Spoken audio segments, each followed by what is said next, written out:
Good evening everybody. आज एक triangle का क्वेश्चन देखते हैं। ट्रायंगल में आपको दिखाई दे रहा है किस ट्रायंगल की बात हो रही है, एक्यूट एंगल ट्रायंगल के बारे में। एक्यूट एंगल ट्रायंगल क्या होता है? अगर ट्रायंगल की तीनों एंगल 90 डिग्री से लेस होते हैं तो उसको बोलते हैं एक्यूट एंगल।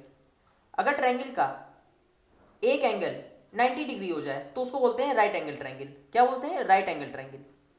अगर ट्रायंगल का एक एंगल 90 डिग्री से ज्यादा का हो जाए तो उसको बोलते हैं ऑब्ट्यूस एंगल ट्रायंगल। क्या बोला जाता है? ऑब्ट्यूस एंगल ट्रायंगल बोला जाता है। चलिए, ये हमारे ट्रायंगल की वैरायटी हो गई। अब क्वेश्चन क्या कहता है?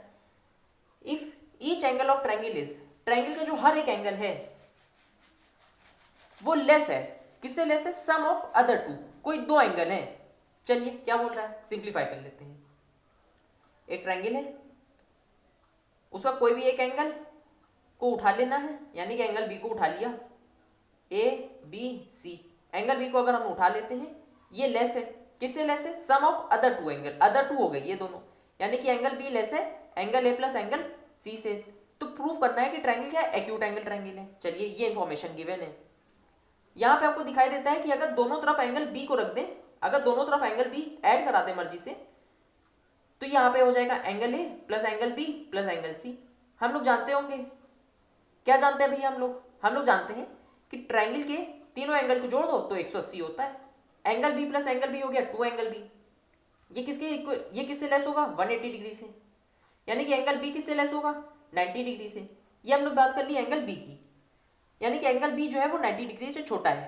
अब ऐसे ही एंगल सी और एंगल बी के लिए भी कर लेंगे, चेक करा लेंगे कि एंगल बी और एंगल सी भी 180 से करके देखेंगे, 180 बना के, और फिर पाएंगे कि वो भी 90 डिग्री से छोटा निकल के आएगा। इससे पता चल जाएगा कि जो हम लोग का ट्रायंगल वो क्या है? एक्यूट एंगल है। चलिए, एंगल सी के लिए भी कर लेते हैं। एंगल सी जो होगा छोटा होगा किससे? Angle B plus angle A से। अगर दोनों तरफ एंगल सी को ऐड करा लेते हैं तो फिर क्या इंफॉर्मेशन मिल जाती है? ये लेस देन का sign, angle B plus angle C plus angle A, ये तीनों एंगल का सम होता है 180 degree. Angle C plus angle C 2 angle C हो गया, लेस देन 180। तो एंगल सी किससे लेस देन होगा? 90 डिग्री से। यानी कि ट्रायंगल का एक एंगल 90 डिग्री से छोटा है, ट्रायंगल का दूसरा भी एंगल 90 डिग्री से छोटा है। अब इसी तरह से एंगल ए के लिए चेक कर लेते हैं। एंगल ए क्या छोटा होगा? Angle B plus angle C से। दोनों तरफ एंगल ए को ऐड करा लेते हैं, तो यहाँ पे हो जाएगा फिर से 180 डिग्री। तो यहाँ पे सॉल्व कराएंगे तो एंगल ए भी 90 डिग्री से छोटा निकल जाएगा। यहाँ पे हम देख पा रहे हैं कि तीनों ही एंगल 90 डिग्री से छोटे हैं। इसका ये मतलब निकलता है कि जो ट्रायंगल है वो एक्यूट एंगल ट्रायंगल है। एक छोटा सा क्वेश्चन था क्लास 9 का। चलिए, थैंक यू।